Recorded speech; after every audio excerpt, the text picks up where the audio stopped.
AITA for pretending to pass out at my wedding after a warning about my drink? The June heat in Charleston was suffocating, even at night. In the garden of the Vargas estate along the Ashley River, the party for my wedding to Marcus was in full swing. Laughter, live band music, and the constant clinking of glasses filled the air. Nora, smiled until my face ached. Everyone thought I was the perfect wife for the heir to a fortune. My new mother-in-law, Vivian, approached. Her smile did not reach her eyes, which were as cold as steel. "Nora dear, you must toast with the family." In her hand was a glass of champagne, golden and treacherous. Marcus, my husband of a few hours, wrapped an arm around me. "Yes, darling, to our future." I took the glass. At that instant, Carla, Vivian's personal maid, came over to refill another glass. Her hand deliberately bumped into my arm. A splash of cold champagne stained my dress. "My goodness, I am so sorry, ma'am." Her fingers, quick as birds, closed for a second over my wrist. Her whisper was a thread of icy air in my ear, drowned out by the music. "There's something in the champagne. Faint. Fake it or you'll be in serious trouble tonight."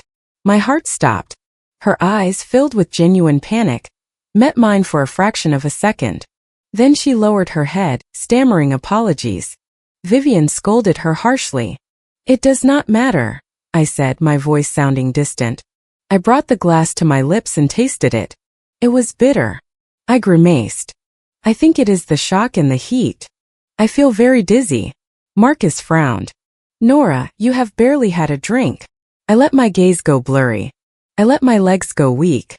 The glass slipped from my fingers and shattered on the ground. "Everything is spinning," I murmured and let my full weight fall against Marcus. "Nora!" His shout sounded more like irritation than concern. "Take her upstairs, Marcus," Vivian ordered, her voice soft and dangerous. "To the guest suite in the east wing. The fresh air from the balcony will revive her." I felt his strong arms lift me. Through my half-closed eyelids, I saw the party lights recede. We went up a staircase away from the noise. They laid me on a sofa near the open balcony doors. The night breeze was cool. "Are you sure she took enough?" That was Marcus whispering. Vivian's voice, unfiltered now, cut through the air. "Yes. She will be out for several hours, more than enough. Remember, it was a tragic accident. A bride too cheerful, too much champagne, a dizzy spell, a fall." Silence. I felt her shadow over me. Her heavy perfume enveloped me. A cold hand touched my cheek, then patted it almost dismissively. Poor thing, so fragile. She was not right for this family. "The inheritance and control of the trust will be all ours tomorrow," Marcus said. His tone was flat and practical. She was the last obstacle. Do it quickly and make it look like a fall. Fear paralyzed me. It was more than tampering with the drink. It was an attempt on my life. I heard their footsteps retreat and the door closing softly. I waited, holding my breath, my heart hammering in my ears. A minute, two. Suddenly the door opened again. Quick, firm steps. They were not Vivian's heels or Marcus's shoes. It was Carla. She knelt beside me. Her rough hand shook me with urgency. "Mrs. Nora, listen to me. They are going to make it look like an accident up here. You have to leave now." I opened my eyes. Her face was pale but determined. "Why? Why are you helping me?" "There is no time. Her mother-in-law and another before you. Run." But it was too late. We heard the key turn in the lock of the main bedroom door. We were trapped. Carla looked around desperately. Her eyes fixed on the thick velvet curtain next to the balcony. "In there, hide. Do not make a sound." She pushed me toward the heavy fabric. I crouched on the floor behind the fold. Barely a second later, the door opened. This time only Marcus, breathing heavily. I saw his polished shoes approach the empty sofa. He stopped. He swore under his breath. "Marcus." Vivian's voice came from the hallway. "What are you waiting for?" "She is not here," he roared. Panic erupted. I heard Vivian enter. "Impossible. Find her." Marcus walked toward the balcony. I held my breath. His footsteps echoed inches from my hiding spot. I could see the cuff of his trousers. He turned away. Maybe she woke up and went to the bathroom, or she is hiding in the dressing room. It was then that Carla acted. From her hiding place behind the closet door, she ran straight to the balcony screaming, "Mrs. Nora, no, do not do it!" Marcus and Vivian shouted. There was a loud struggle, a choked cry from Carla, and then a dull thud. Marcus swore again. The maid was here. She saw something. Does she know something, Vivian? Hysterical. It does not matter. This even improves our story. Marcus's voice suddenly turned cold and calculating. The bride, distraught, influenced by a gossiping servant, argued with her, and in her confusion she fell. And the maid got scared and ran away. We will find her later. Now come on. We have to make it look real. I seized the chaos. I slipped out from behind the curtain and, staying low, lunged for the open balcony door. The river far below was dark. The Ashley River snaked past, a silver-black thread under the moon. I had no choice. I heard their footsteps approaching the balcony again. Marcus appeared in the doorway. Our eyes met. His widened first in surprise, then in pure rage. You. I did not think. I climbed onto the stone balustrade. The breeze whipped my hair. Nora, you fool, get down. His shout was ferocious. Vivian appeared beside him. Stop her. Marcus lunged, but not to grab me. With an expression of cold determination, his hands shoved me with full force. The impact threw me off balance. The world became a whirlwind of distant lights and black sky. I was falling. The air whistled past. A brutal icy impact knocked the wind out of me. Water, so much water. I sank into the river's dark depths, my wedding dress dragging me down. I struggled blindly, my lungs burning. I broke the surface, coughing and breathless. I looked up. On the illuminated balcony, the two silhouettes looked down. I swam hard, fueled by panic, away from the estate's shore. The current helped me. After a few minutes, exhausted, I dragged myself onto the opposite bank among reeds and weeds. I shivered, coughing up water, my body bruised and aching. In the distance at the estate, I could hear shouts and confusion. Carla's voice, sharp and clear, yelled, "Over there!" And I saw her run quickly toward the garages. She had saved me. She had created a diversion. I lay on my back in the mud, staring at the starry Charleston sky. Tears mixed with the river water. I took a deep breath. The adrenaline began to fade, giving way to a cold terror and a searing certainty. They wanted me gone. And Carla had warned me. I whispered to the sky, to the maid who had risked her life to create a distraction. Thank you. Thank you, my guardian angel. Then I struggled to my feet. The bride had disappeared in the river. Now I had to survive. The world came back to me in fragments. A high-pitched ringing, antiseptic smells, a harsh white light behind my eyelids. I tried to move and a sharp pain shot through my side. I moaned. "Doctor, she is waking up." A female voice filled with carefully measured concern. I recognized it. Vivian.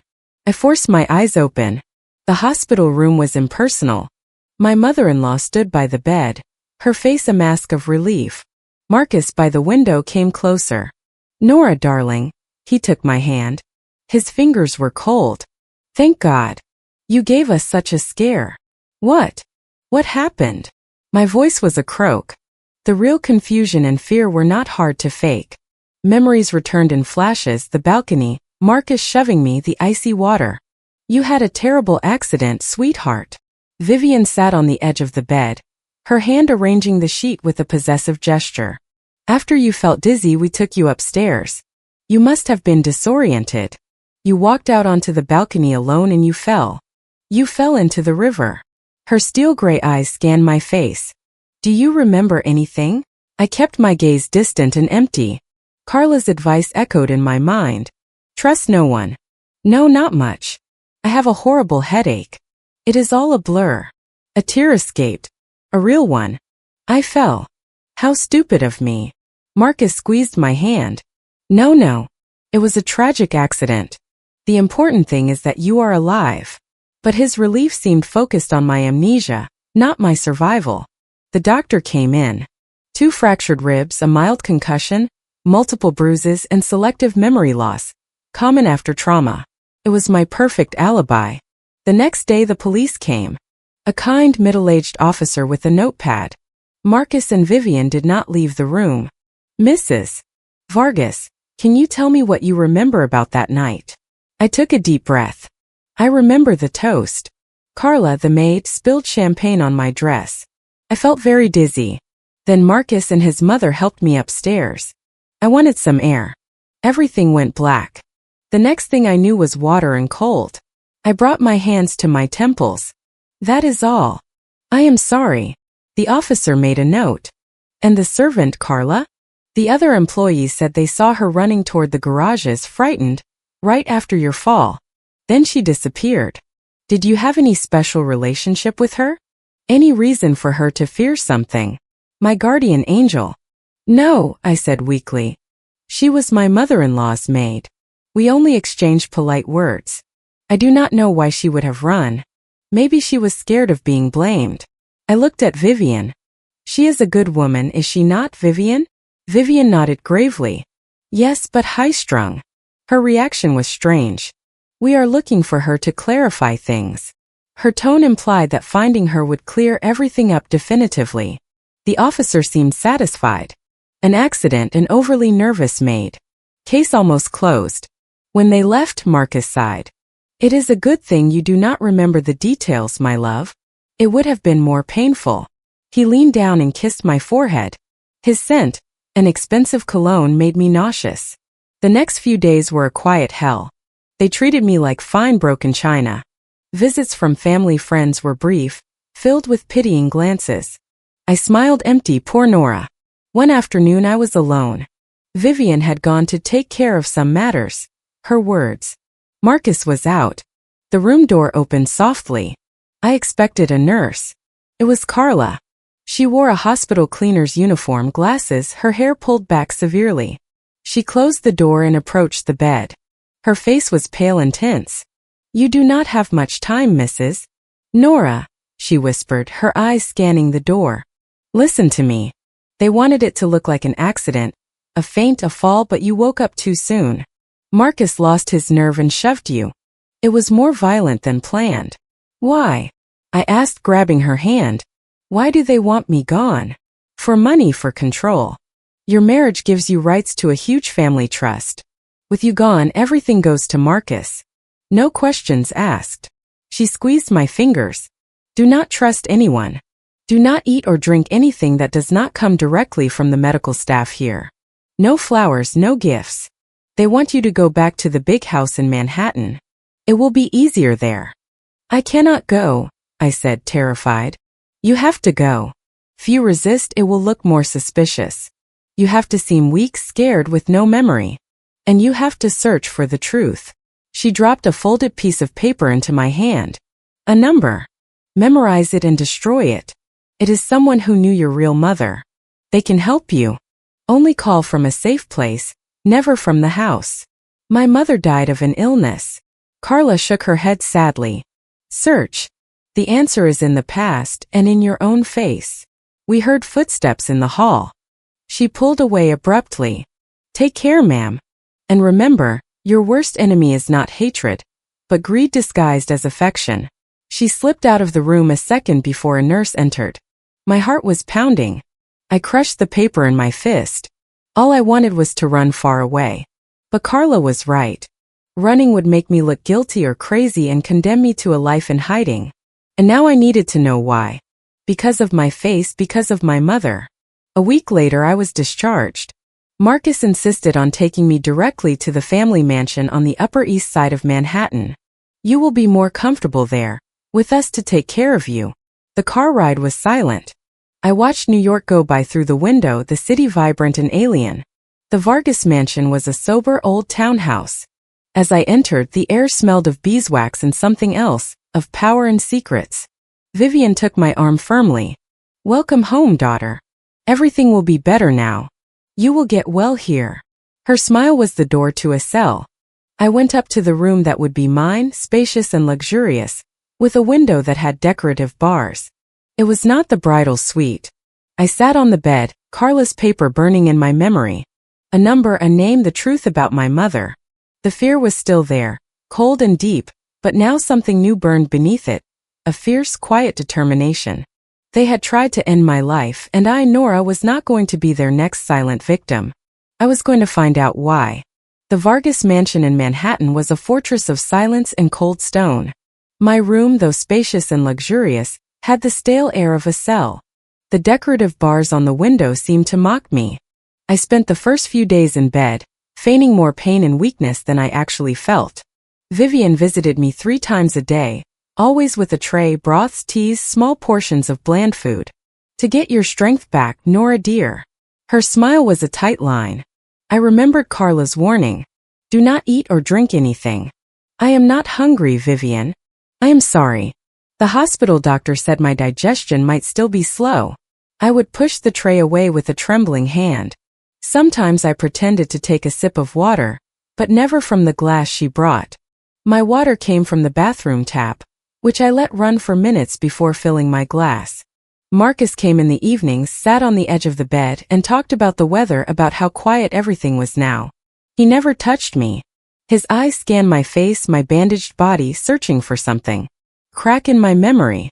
Carla is still missing, he said one night, watching my reaction. Very strange. The police think she might have been in some trouble. Stole some minor jewelry from my mother, apparently. I kept my gaze down, toying with the edge of the blanket. What a shame. She seemed proper. Yes, proper. His tone was flat. He stood up. Get some rest. You will be better soon. When the door closed, I would get up. The pain in my ribs was sharp but bearable. I began to explore my own room. Nothing. Closets full of new and personal clothes. An empty desk. It was a guest room, not the lady of the house's room.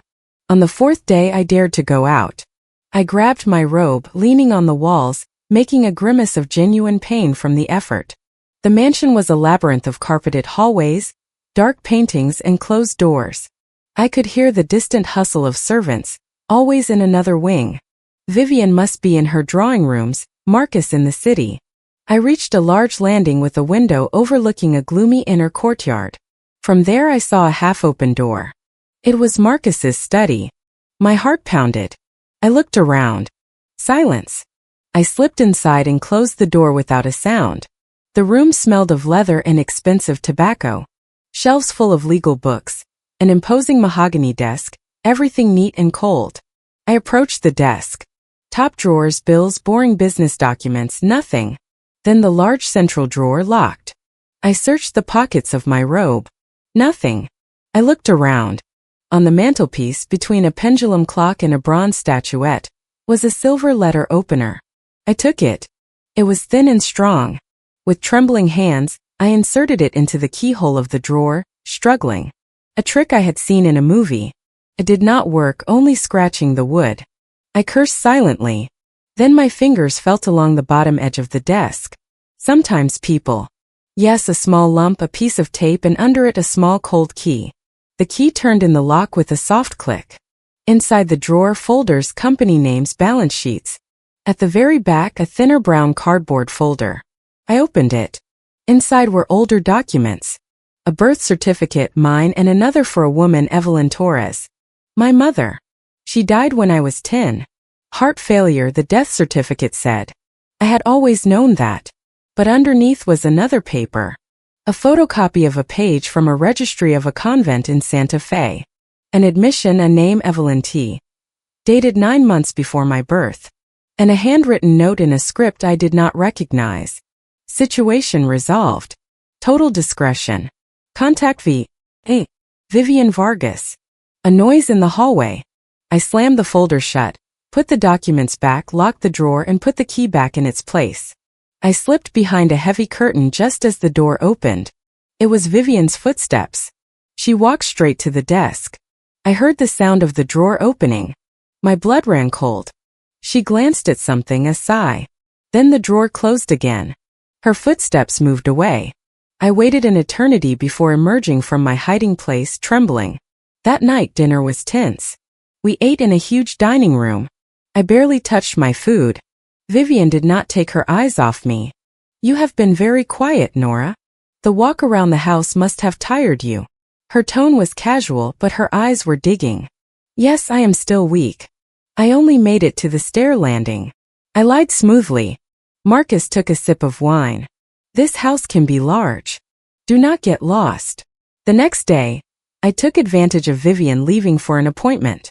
I ventured out again, this time toward the private areas on the ground floor. A half-open door revealed a small sewing room full of trunks and old fabrics. The domain of maids or forgotten memories. Inside it smelled of mothballs.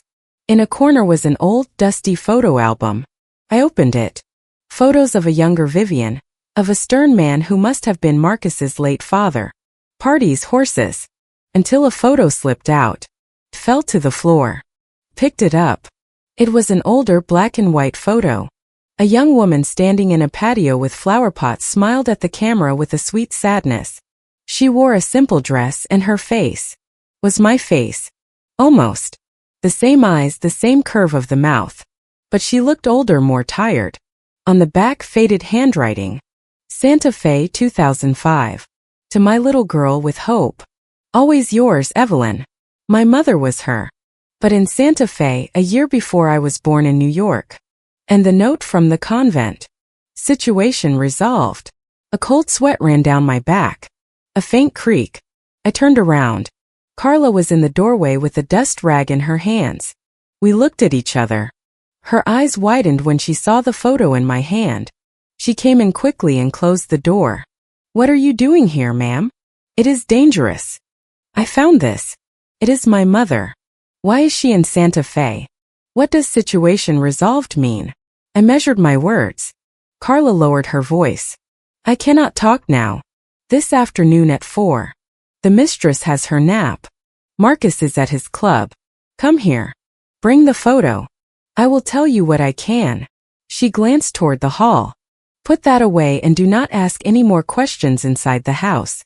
The walls have ears. She left as silently as she had come. The hours passed with agonizing slowness. At 4 o'clock sharp, I returned to the little room. Carla was already listlessly cleaning a window pane. Listen quickly, she said without preamble, not looking at me. Your mother, Evelyn, was not from New York. She was from a poor family in Santa Fe. She came to New York to work as a servant when she was very young. She worked here in this house for Marcus's grandmother. She was beautiful and kind. Old Mr. Vargas, your husband's grandfather, paid attention to her. Too much attention. Carla paused meaningfully. There was a problem. She became pregnant. It was a scandal. They sent her back to Santa Fe, to a convent, to have the child in secret. A child, I whispered. My brother. Carla shook her head. A girl. They gave her up for adoption immediately, to a distant family outside of New Mexico. Your mother was paid to keep quiet, to never return to New York. But she kept a photo and a grudge. And then how was I born? Years later, your mother, Evelyn, met your father in Santa Fe. They married. They had you, but misfortune followed her. Your father died young and then your mother fell ill. Years later she had no money. She wrote to this house, to the then Mrs. Vargas, asking for help. For the child, for you, she begged. And Vivian, who was already running things, refused. But she knew of your existence, a child, old Vargas's granddaughter, with potential rights if anyone investigated.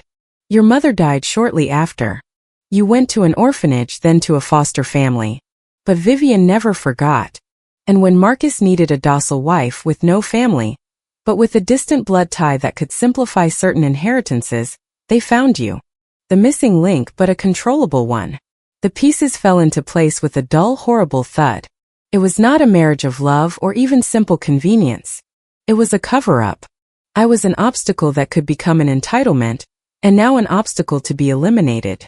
The other girl, my half-sister, what happened to her? Carla's face hardened. That is another and more dangerous story. Her name was Evelyn too, but they called her Evelyn the Younger. Ella. Carla looked at the photo in my hands. Look in Santa Fe, in the historic district. Ask for Evelyn Torres and her older daughter. But be careful. If they suspect, you know. She did not finish the sentence.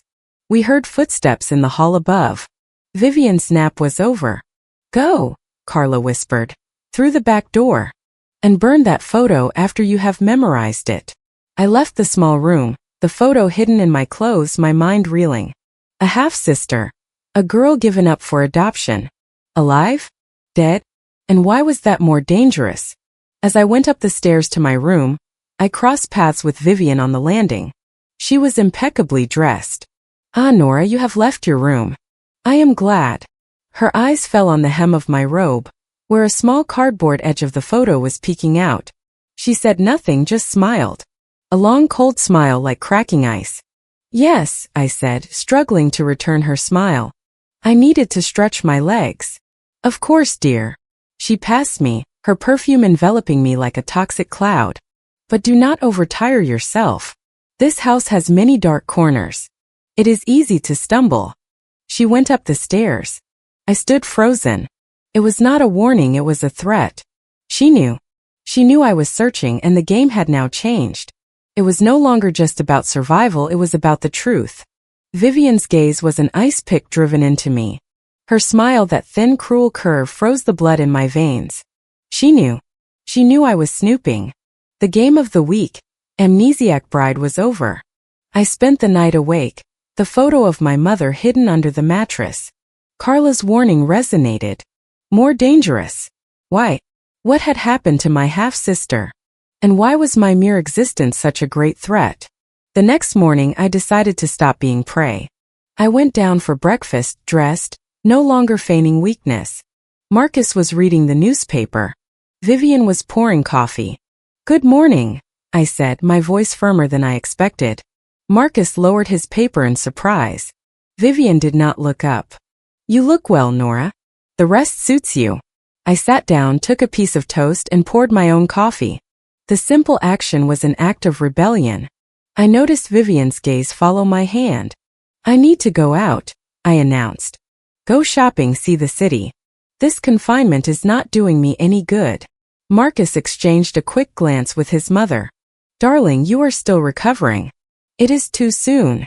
The doctor said walking was good.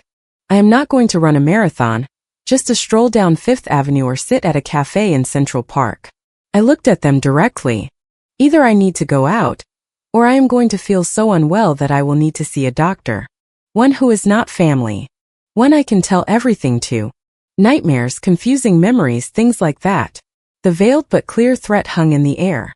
Vivian set her cup down gently. There is no need to be dramatic, child. Marcus can accompany you. I do not want to be accompanied. I want to be alone. My pulse throbbed in my temples. Or I can call that police officer, the one from Charleston. Maybe talking to a stranger will help my memories come back better. Marcus turned pale. All right. Go out. But with the car and the chauffeur. For safety. It was a minimal, supervised victory, but it was something. I accept. I left an hour later in the family car with the Vargas's loyal chauffeur, Mike, at the wheel. I felt his eyes on me in the rearview mirror. He dropped me off at the entrance of a shopping gallery. I went inside, wasted a few minutes among the shops, and then slipped out another door onto a side street. Take me to West 4th Street, number 8, please. The address Carla had mentioned in passing during our last quick conversation while helping me dress that morning. A tavern. Ask for Sam. Say you are from Evelyn's niece from Santa Fe. The taxi stopped in front of a small, old tavern with a dark facade in Greenwich Village, which did not seem to be frequented by the Vargas family. The inside smelled of stale coffee and tobacco. A few old men were playing dominoes. I approached the bar.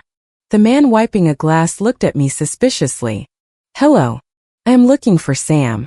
Evelyn's niece from Santa Fe sent me. The man stared at me, then nodded toward a back door. Upstairs. First floor, door on the left. I went up a narrow staircase. I knocked on the door. A hoarse voice said, Come in. The room was a chaos of papers, books, and stacked archive boxes. Behind a desk piled high with mountains of documents, a man in his 60s, with graying messy hair and glasses on the tip of his nose, watched me. We do not give handouts here, he said dryly. Carla sent me. She said you, Sam, knew my mother, Evelyn Torres. The man Sam froze. Then he slowly took off his glasses. And who are you? I am her daughter, Nora. His tired but sharp eyes scrutinized me. My God, he murmured. The resemblance is astonishing. But Evelyn died when I was 10 from a heart condition, or so I was told. He let out a bitter laugh. A condition? Yes, a condition called despair and the slow poison of the powerful. He pointed to an empty chair in front of him. Sit down and tell me why you are here now. And how you know Carla. I briefly told him about the wedding, the fall, the warning, the photo, and what Carla had told me about my mother and the other child, my half-sister. Sam listened, rubbing his chin. When I finished, he sighed. Carla, a woman with guts. I am glad she is alive. I feared the worst when she disappeared from the Vargas house. He leaned forward. Your mother, Evelyn, came to me over 20 years ago. I was an investigative journalist then. I was working on a case of irregular adoptions, networks of influence peddling. She was one of my sources, a frightened source. She told me about the daughter who was taken from her at birth in Santa Fe, a girl, and how years later, when her second daughter, you were born, she lived in constant fear that you would be taken too. By whom? The Vargas family. Vivian and her father-in-law, the old patriarch. Your mother, Evelyn, believed that the older girl was not given up for adoption to a good family. She believed they made her disappear because she was living proof of old Vargas's mistake. A stain on the lineage. A chill ran down my spine. They made her disappear. Sam shrugged. I have no proof, but there is a pattern. Evelyn came to New York years later when you were a little girl trying to find answers. That is when she fell ill quickly. She died in a private hospital paid for by, guess who, the Vargas family. Exactly.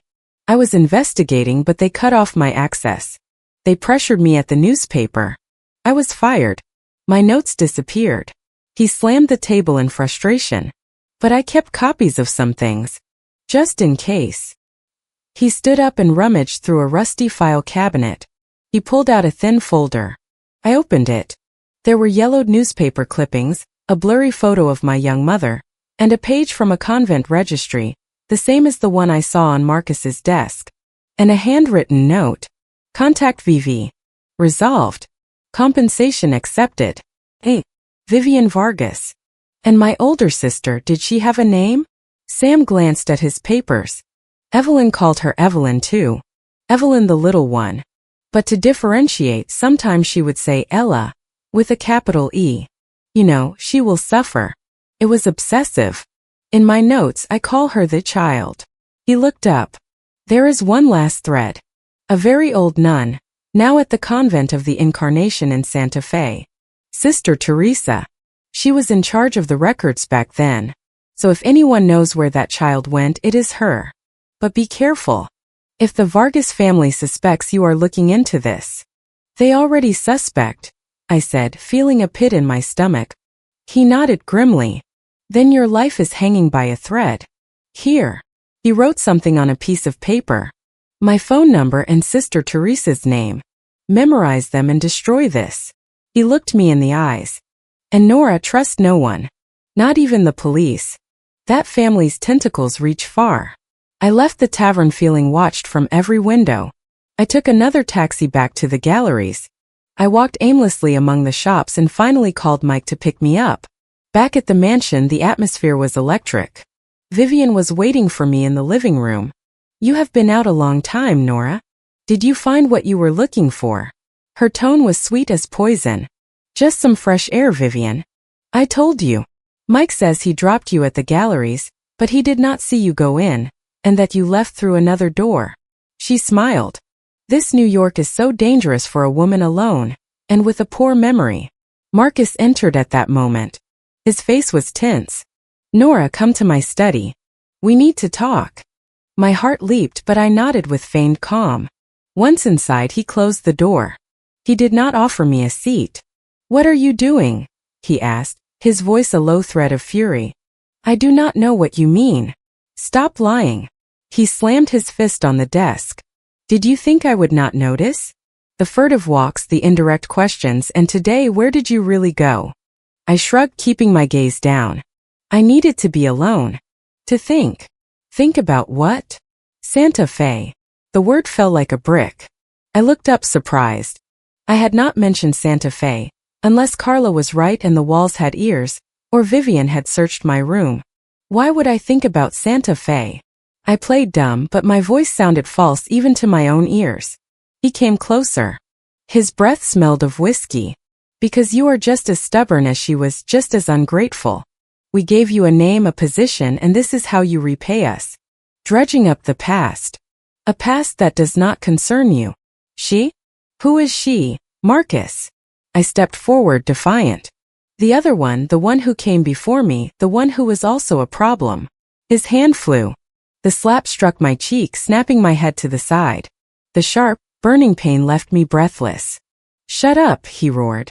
Do not talk about what you do not know. She was an unbalanced woman who brought about her own end. I brought a hand to my cheek, staring at him. In his eyes, more than anger, I saw panic. Pure, genuine panic. I had touched a nerve. What end, Marcus? The same one you had planned for me? An accidental fall. He turned pale. He took a step back, trying to regain his composure. Get out of here. Go back to your room and forget Santa Fe. Forget the past. Forget everything. Or you will regret it. I left, trembling, but not with fear, with rage.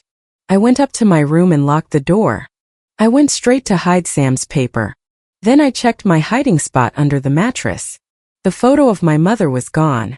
There was no sign that anyone had been in. Everything was in its place, but the photo was no longer there. Vivian. It had to be her. I sat on the bed, my cheeks still burning. There was no turning back now. They knew that I knew. And I knew that they had stolen the only physical proof I had of my mother, but not the only clue. I memorized the name. Sister Teresa, Convent of the Incarnation. Santa Fe. The confrontation had happened. Now the war had begun, and I, Nora, had to make the next move. I had to go to Santa Fe, and I had to do it before they locked me in this mansion forever, or worse. The sting on my cheek was a constant reminder. The photo of my mother stolen. Marcus's threat hanging in the mansion's air. I could no longer pretend. Every minute under their roof was a risk. I had to go to Santa Fe. I had to find Sister Teresa. I planned with a stranger's coldness. The day after the confrontation, I complained of severe headaches and nightmares. It is post-traumatic stress, I told Vivian, my voice brittle. The psychologist at the hospital in Charleston recommended continuing with therapy. I need help, Vivian, or these memories, these blank spots will drive me crazy. It worked. The thought that I might break down and say something inconvenient to a professional scared them more than the idea of letting me out under supervision. Of course, dear, Vivian said with her false sweetness. I will find the best specialists in New York. No, I insisted, clutching my head. I do not want anyone connected to the family. I need someone anonymous. The doctor in Charleston gave me a name in Santa Fe. He is an expert in trauma from falls. He said if I ever needed to, I should see him. Lie after lie. The trip, the change of scenery might also help. Marcus was vehemently opposed. It was too far, too risky. But I held my ground, weak but stubborn. I cried. I said I dreamed of the icy water and the hands shoving me, that sometimes in the dream the face of the person shoving me was not clear. I saw the fear cross their eyes. My amnesia was their shield. If I started to remember, and with a stranger. In the end they gave in with conditions. I would travel on a first-class flight. Mike the chauffeur would take me to the airport and pick me up. I would stay for only one night at a hotel they chose, the historic hotel on the plaza, expensive and visible. I would have an appointment with the supposed doctor at 11 the next morning and return on the afternoon flight. A gilded cage, but a cage nonetheless. I agreed to everything. All that mattered was getting to Santa Fe. The morning of my departure, Vivian handed me a new, expensive mobile phone. So you will be reachable, dear. Our number and the hotels are programmed in. Call as soon as you arrive. I smiled and put it away. Hidden in an inner pocket of my jacket, I also had a cheap, prepaid phone I had bought in a shop in Manhattan when I lost Mike in the crowds, and in my memory the convent's address and the sister's name. The flight was a blur of nerves.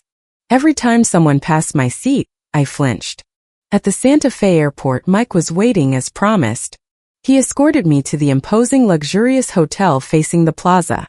Tomorrow at 10, I will be here to take you to your appointment, ma'am, he said with a slight bow. I went into my suite, left my small bag and waited. I counted to 1,000. Then I left. I did not take the elevator. I went down the stairs, out a side door that led to the gardens, and blended in with a group of tourists. My heart was pounding. I headed toward the historic district, the narrow winding streets, the traditional houses, the scent of pine. It was a different world. I asked several times in small shops for the Convent of the Incarnation. Finally, an old woman pointed me to a modest wooden door, almost hidden in an alley. I knocked with the heavy ring. A small peephole slid open. Dark eyes observed me. "I am looking for Sister Teresa," I said, trying to keep my voice from sounding desperate. "I have come a long way on a family matter." The peephole closed. Long minutes passed. Then the door creaked open.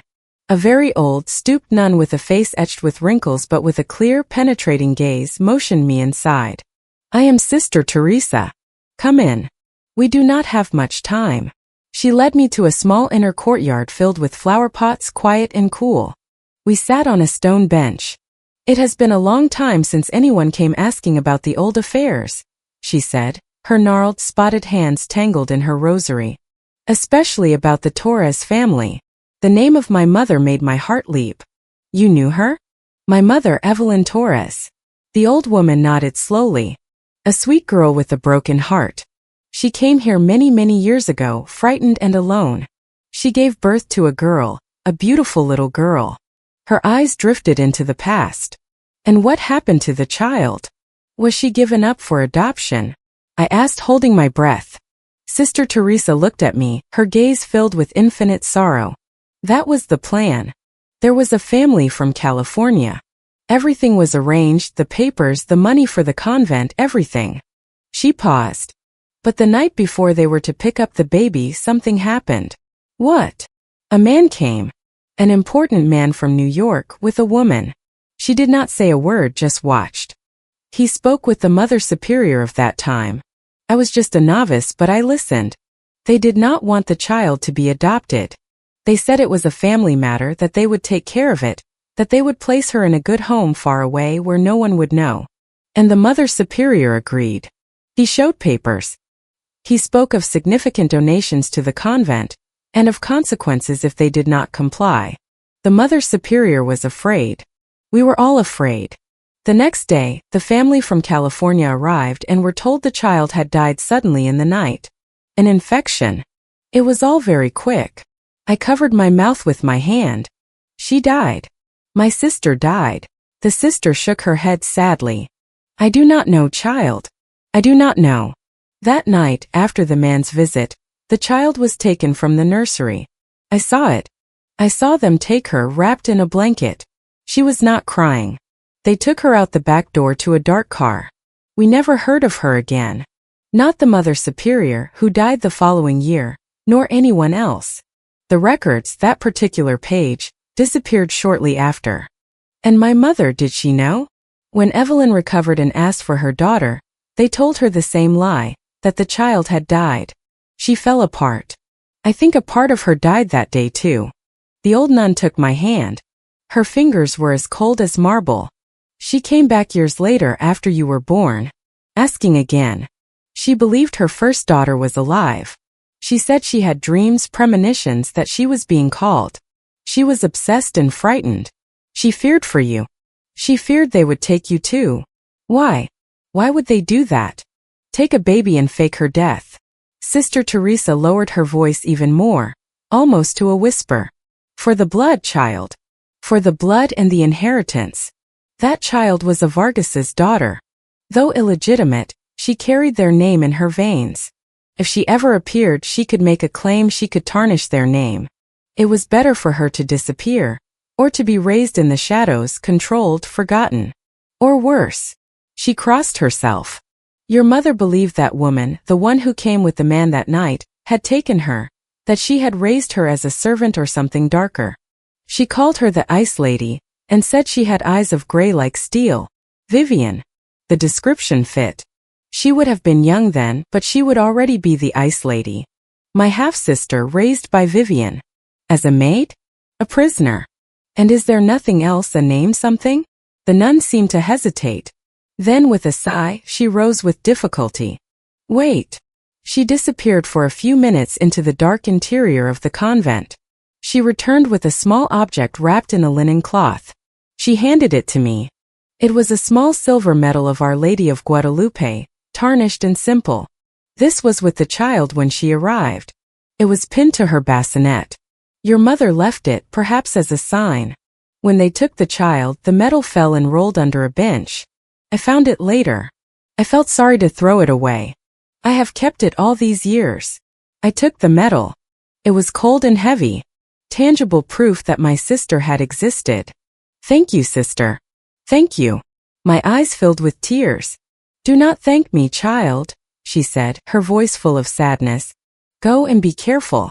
Those who did this so long ago are still there, and they do not like the foundations of their secret graves to be disturbed. I left the convent, the medal clutched in my fist.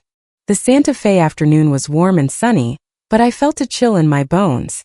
My sister had not died, she had been taken, and everything pointed to Vivian Vargas. I walked aimlessly through the labyrinthine streets of the historic district, my mind reeling with the information. Where was she now? Was she alive? Was she the Evelyn the younger Carla spoke of, Ella? It was then that I felt the first prickle of alarm, a sensation on the back of my neck. I stopped in front of a souvenir shop, pretending to look at magnets, and watched the reflection in the glass. Among the tourists, a man wore a light jacket despite the heat, sunglasses. He did not look like a tourist. He was standing a little way back looking at his phone, but he was not moving. I kept walking, turning onto a narrower, steeper street. Quickened my pace. I heard footsteps behind me, keeping their distance. My heart began to pound. I could not go back to the hotel directly. I would lead whoever it was right to it. I entered a small square with a fountain. A few cats were dozing in the sun. I sat on the edge of the fountain, pulling out my expensive phone. I pretended to send a message. In my peripheral vision, I saw the man's silhouette stop at the entrance to the square, leaning against a wall, lighting a cigarette. It was him. They were following me. Vivian and Marcus had not trusted me. They had put a shadow on me. Panic tried to take hold, but I fought it back. I took a deep breath. I had to lose him, and I had to do it now before it got dark, before they took me back to the cage in Manhattan or somewhere worse. I stood up and, without looking back, plunged into the maze of the narrowest, least traveled alleys I could find. The footsteps behind me quickened. I ran. The sound of my own footsteps and my panting echoed in the narrow alleys of the historic district. The traditional walls became a blinding labyrinth. I turned right, then left, down steep, slippery stairs. The steps behind me were persistent and relentless. I did not scream. Screaming would attract attention, but in this neighborhood, who would help a stranger against a tough-looking man? My side, where my ribs still ached, throbbed with every breath. Sweat trickled down my back. I rounded another corner and found myself in a dead end. A high wall, broken flower pots. I cursed silently. When I turned, he was there, blocking the exit. The man in the jacket had taken off his sunglasses. He had an ordinary face, but his eyes were flat and cold. Mrs. Vargas, he said in a neutral voice. Your husband is worried. You need to return to the hotel. Leave me alone, I panted, backing away until my back hit the wall. I cannot do that. He advanced. His hands, large and strong, opened. He did not pull a weapon, but he did not need one. He could cause real harm and leave me there. Another failed robbery in Santa Fe. I looked for something, anything to defend myself. An empty pot. I grabbed it. It was clay and heavy. He gave a mocking smile. Do not make this more difficult. I was about to throw the pot, to scream, when a shadow moved behind him. A flash of metal in the afternoon sun. A dull thud like a melon splitting. The man's eyes unfocused. His expression of surprise froze, and he crumpled like a sack of potatoes, revealing the person behind him. Carla was holding a metal pipe, probably a piece of a broken railing. She was panting, her face pale but determined. She dropped the pipe, which clattered on the cobblestones. No time. Come on. She grabbed my arm forcefully and dragged me out of the dead end, leaving the man unconscious on the ground. We ran. She knew every nook, every passageway. We climbed stairs, crossed backyards filled with hanging laundry, passed through the dark, cool interior of a tea shop, and exited through the kitchen into another street. Finally, she pushed open the heavy wooden door of a small, dilapidated house on an alley so narrow it barely let in the light. She closed the door and bolted it. We leaned against the wall, gasping, the sound of our breathing filling the small, dusty entryway. "How?" was all I could manage. "I told you to be careful," she said, out of breath, wiping sweat from her forehead. "I put a tracker in your purse in Manhattan just in case. When I saw you were heading to Santa Fe, I knew you would come here to the historic district, and I knew they would know too." She glanced at the door. "He will not be out for long. We have to be quick." The room was sparse. A table, 2 chairs, a small fridge, and a mattress on the floor. A high barred window let in shafts of dust. It looked like a long-used hideout. "What is this place?" "A safe place. An old friend's." She sat down. Her hands were trembling slightly now that the adrenaline was fading. "Tell me what you found at the convent." I showed her the medal. I told her haltingly about Sister Teresa, the visit from the man and woman, the stolen baby, the lie about her death. Carla nodded, her eyes filling with tears. "Yes, that is how it was." "You knew?" "You knew my sister was taken alive." "Not at first," she whispered. She took the medal, running her thumb over its tarnished surface. "I knew your sister, Ella. They called her Evelyn like your mother. But to tell them apart, to not confuse her with the mistress, in the house we called her Ella, with a capital E like a secret." I sat down, my legs failing me. "In the house?" "In the Vargas house." Carla nodded. "I went to work at the Vargas house when I was 16. She was already there. She would have been about 14. She was different then, quiet, skittish, but with your eyes. The same eyes as your mother and you. She worked in the kitchen cleaning. Just one of the maids, but isolated. No one spoke to her. Mrs. Vivian was especially hard on her. She watched her. And you did not know who she was?" "I did not know until years later. Ella and I were young. We became friends in secret. She would tell me stories. She said she dreamed of a woman who looked like her, who was crying, that she felt she did not belong. One day Mrs. Vivian caught us talking. It was terrible. She punished Ella cruelly. She threatened to throw me out on the street if I ever spoke to her again. It was then, before they took her to the punishment room, that Ella whispered to me, 'It is my mother, the one in the portraits in the attic. Find my mother.'" Carla took a deep breath. "That obsessed me. I started snooping. I found old letters, hidden photos. A photo of your mother, Evelyn, young. The resemblance was astonishing. Then I overheard conversations between Vivian and her late husband. They spoke of the mistake's daughter, the Santa Fe matter, keeping her under control. I started to piece it together. She was the older, illegitimate daughter, hidden in plain sight as a servant. And your mother, her real mother, had died suspiciously. And Ella?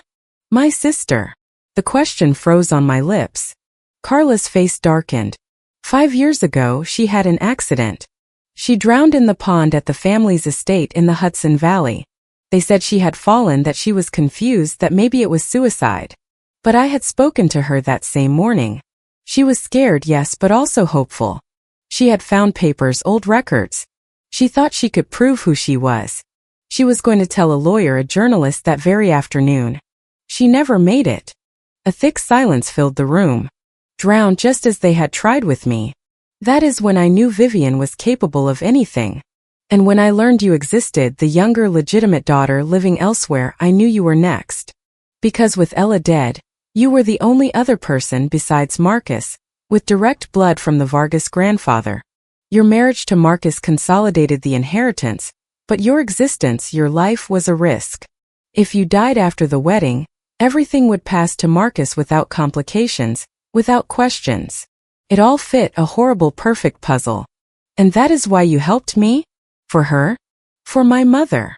Carla looked at me, her eyes shining with tears of rage and pain. For them and for me. Because for years I was complicit in my silence. I watched as they broke her, as they isolated her, and I did nothing out of fear until it was too late. When I learned Marcus was going to marry you, I arranged to be placed at the house in Charleston for the wedding. My plan was to warn you to get you away.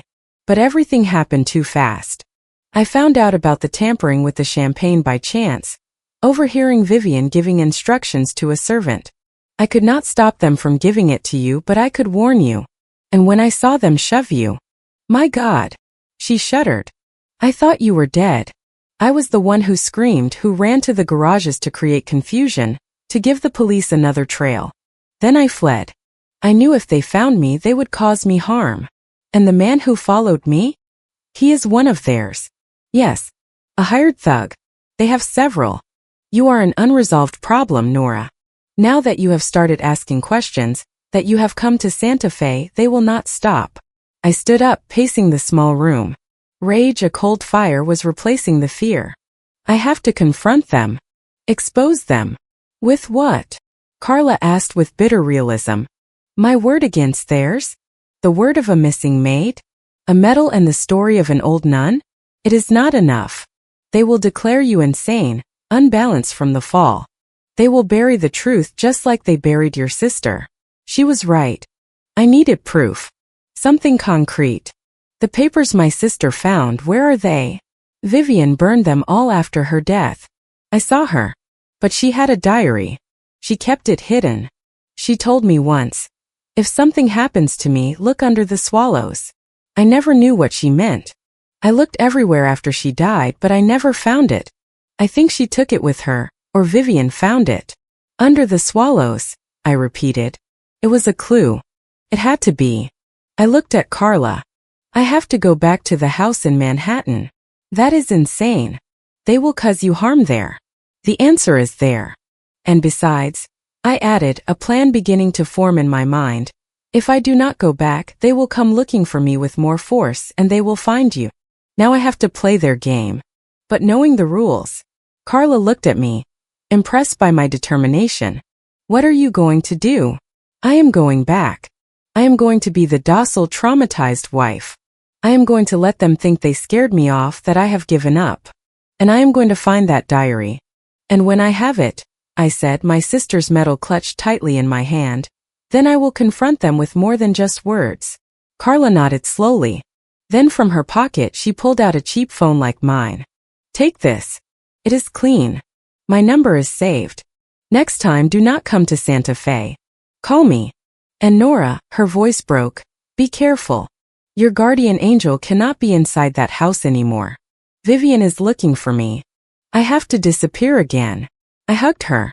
It was an awkward gesture between two women broken by the same family. Thank you, Carla.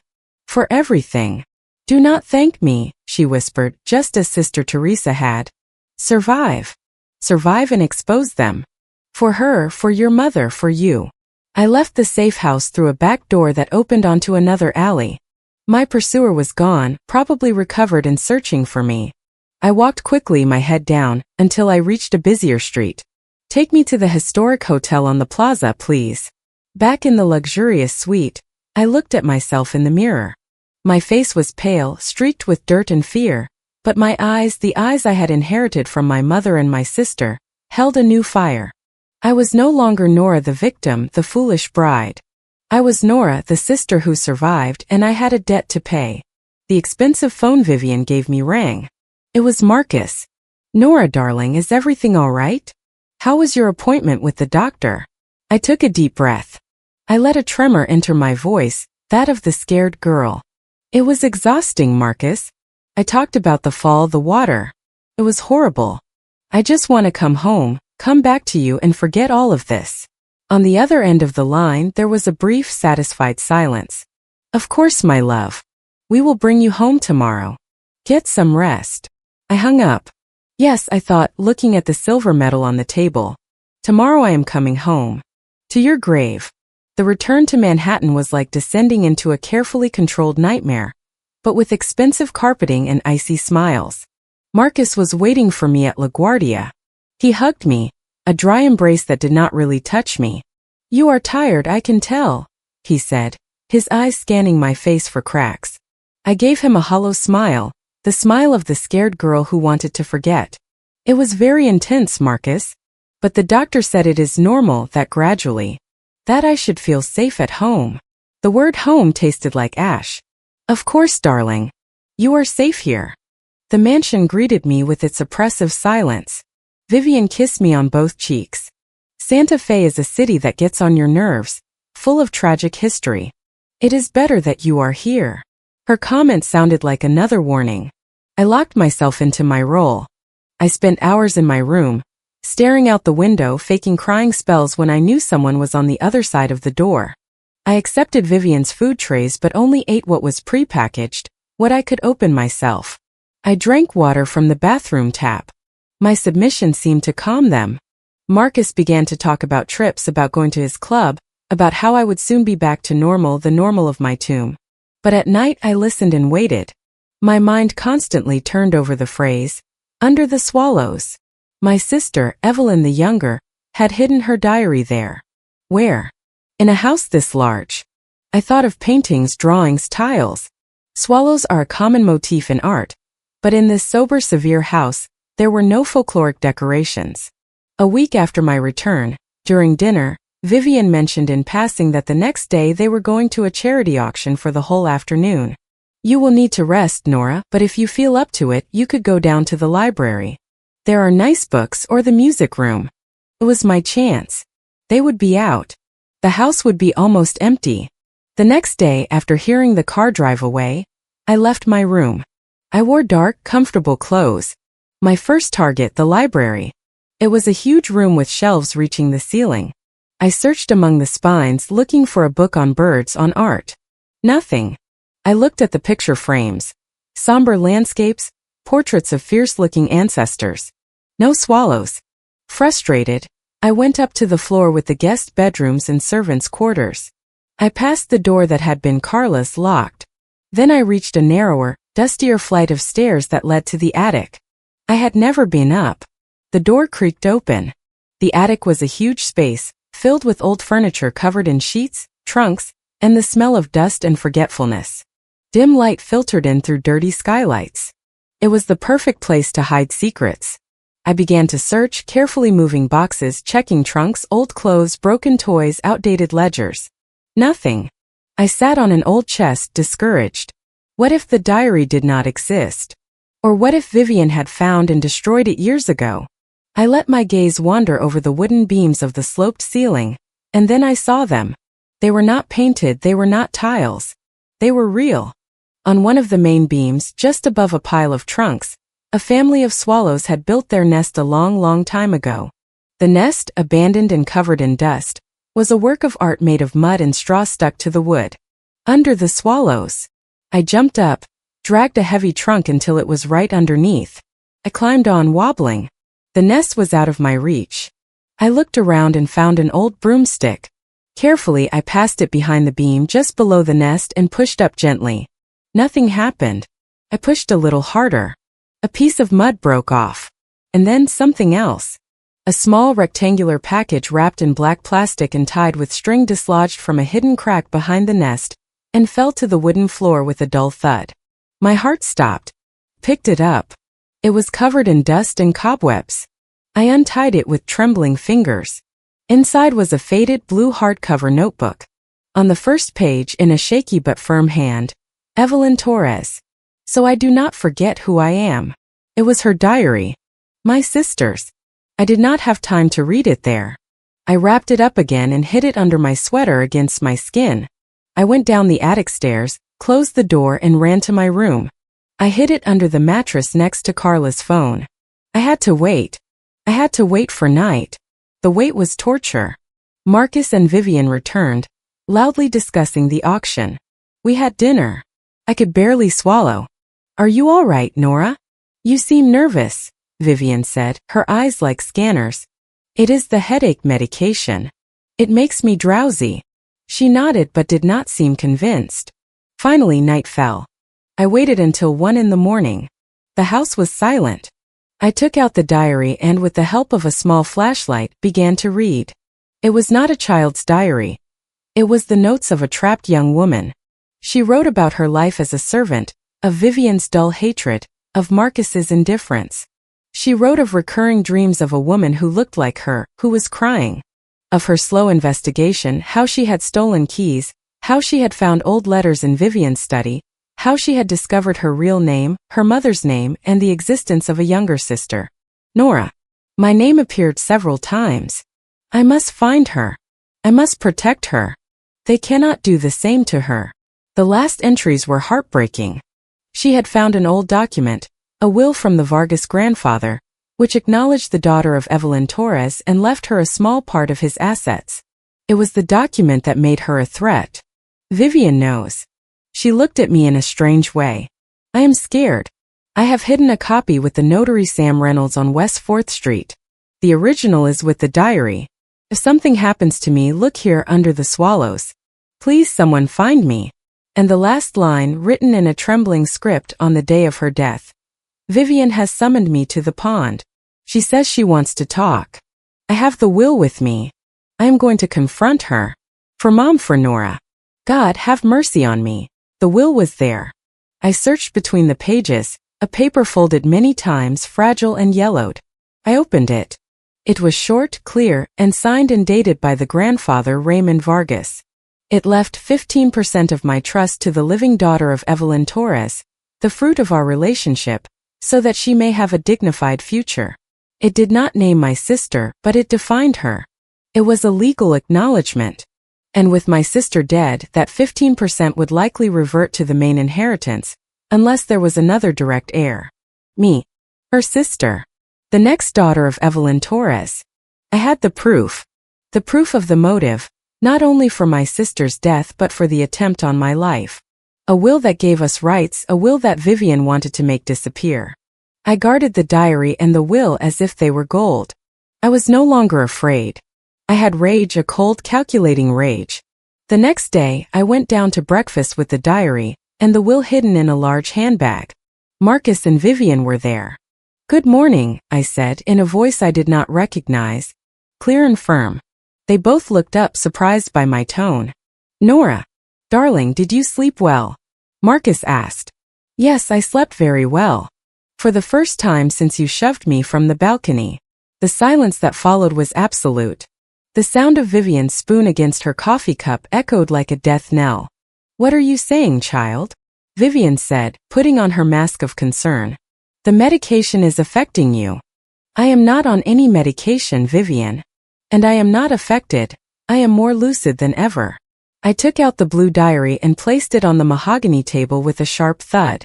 Do you recognize this? Vivian's face fell. All the color drained from it. Marcus jumped to his feet. What is that rubbish? Where did you find it? It is your half-sister's diary, Marcus. The sister you kept as a maid and then caused to have an accident in the pond. I took out the will. And this is a will from your grandfather that left her part of his fortune. A will that Vivian wanted to destroy. They are lies. Forgeries. Vivian shouted, but her voice trembled. That girl was unbalanced. She caused her own end. Why would she cause her own end on the same day she was going to show this document to a notary? I asked, advancing. And speaking of accidents or attempts, was not the balcony incident also an accident? Or just a failed attempt? Marcus lunged toward me, trying to grab the papers. I stepped back. Do not touch them. I have copies. And the entire diary, the will, my mother's story, the story from the convent in Santa Fe, it is all in the hands of a journalist, Sam, and his attorney. If anything happens to me, if I disappear, everything will be published. The press, the police, they will know everything. Marcus stopped short as if he had hit a wall. Vivian was gasping, clutching the edge of the table, looking at me with pure primal hatred. The mask was gone. There was only the ice lady, exposed and cornered. What do you want? Marcus spat. I want justice. I want the case of Evelyn Torres the Younger's death reopened. I want the attempted harm against me investigated.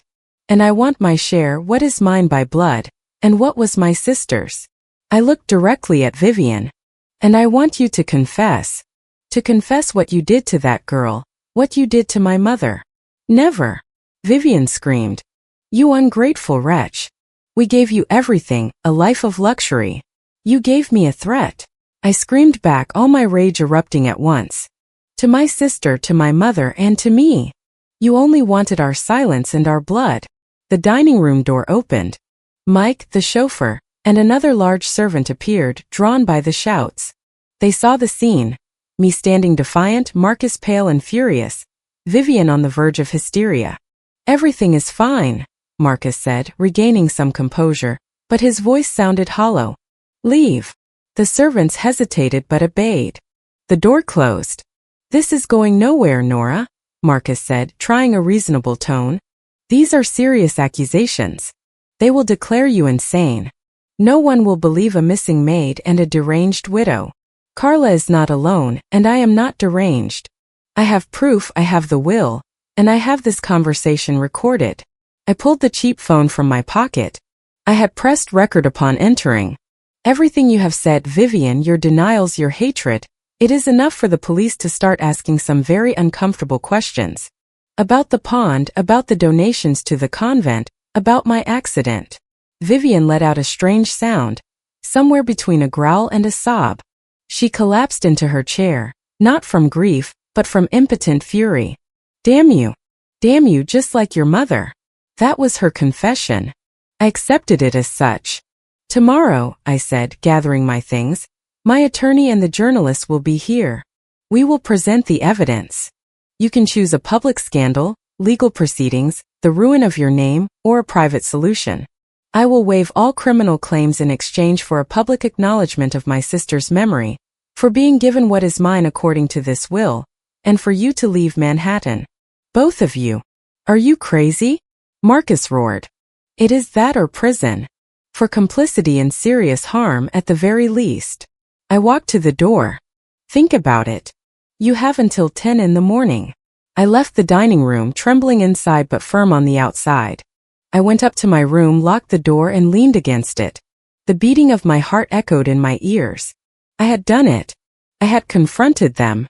Through the door I heard muffled shouts breaking glass. The Vargas fortress was cracking.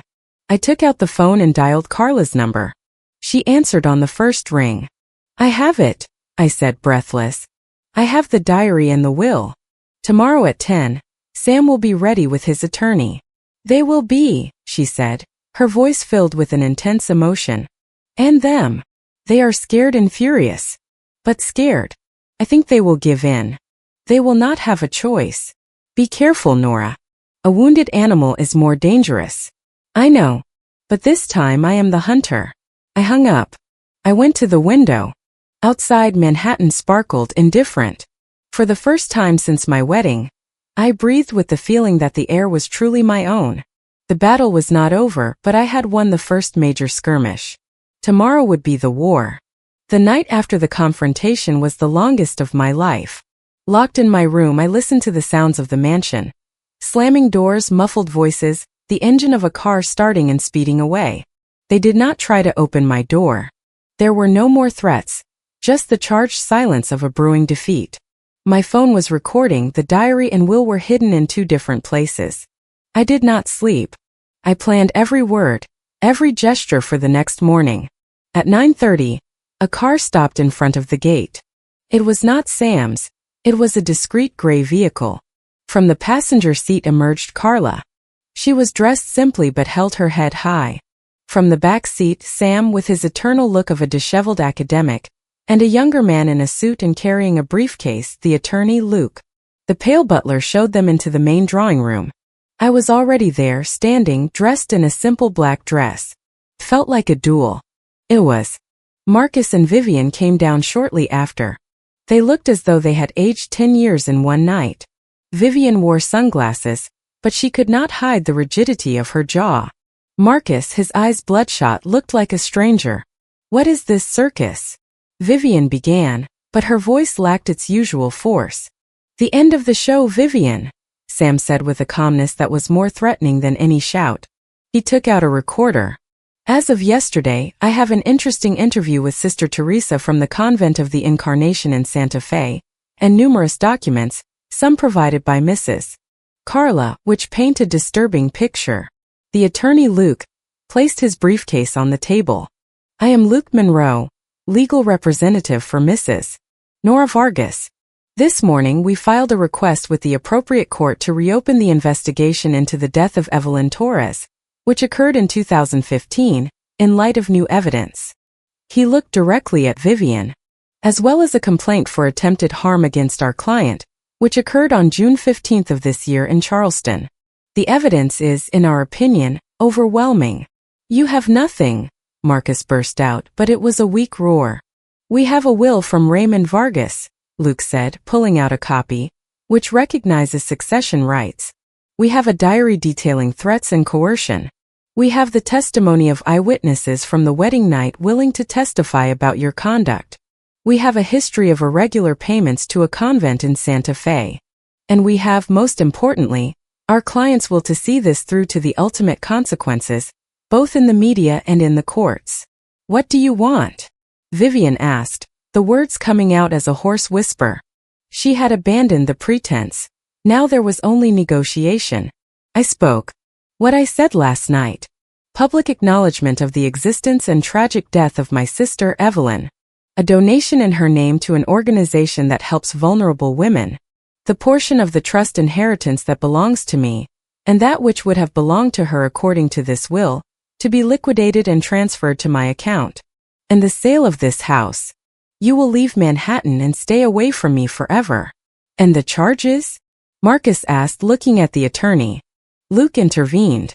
If you accept these conditions, my client will waive the right to press private criminal charges at this time.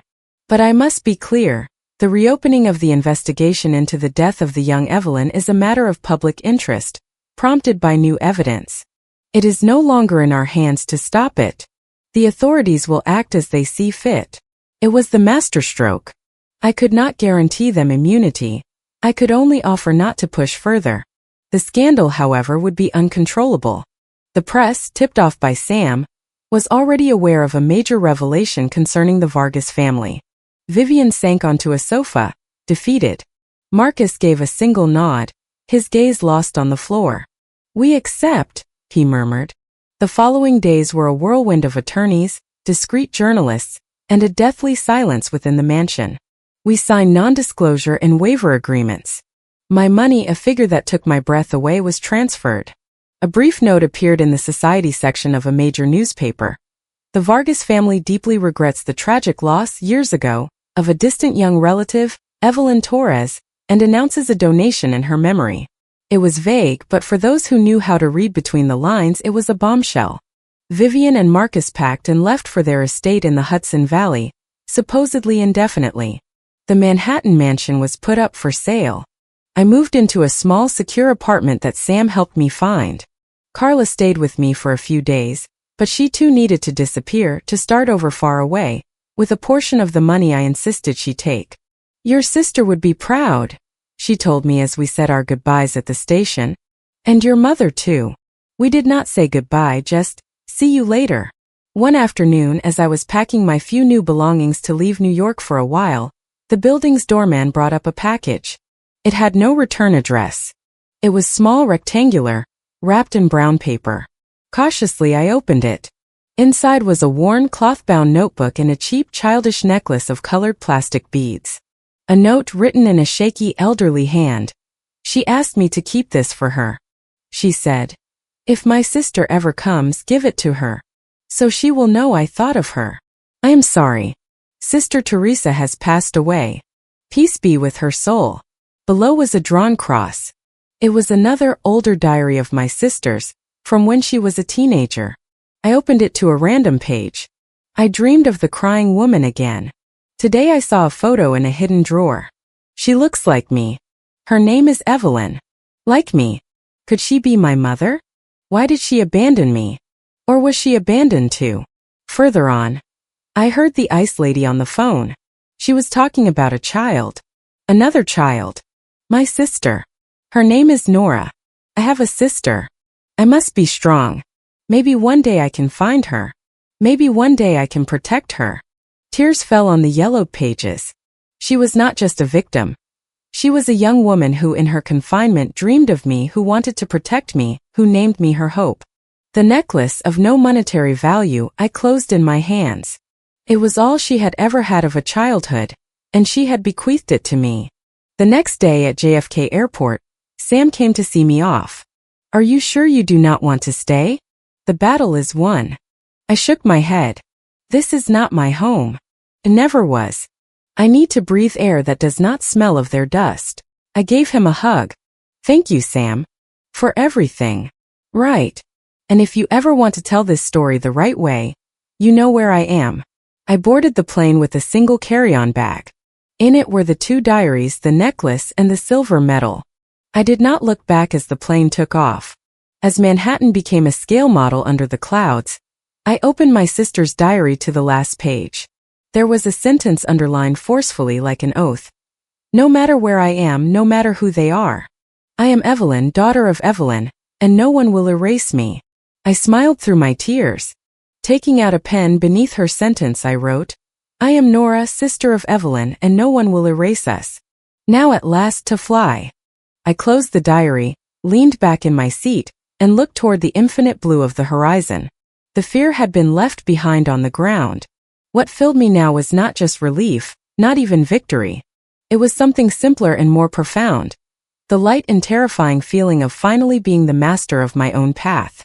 I was not the lost daughter, nor the sacrificial bride, nor the avenging sister.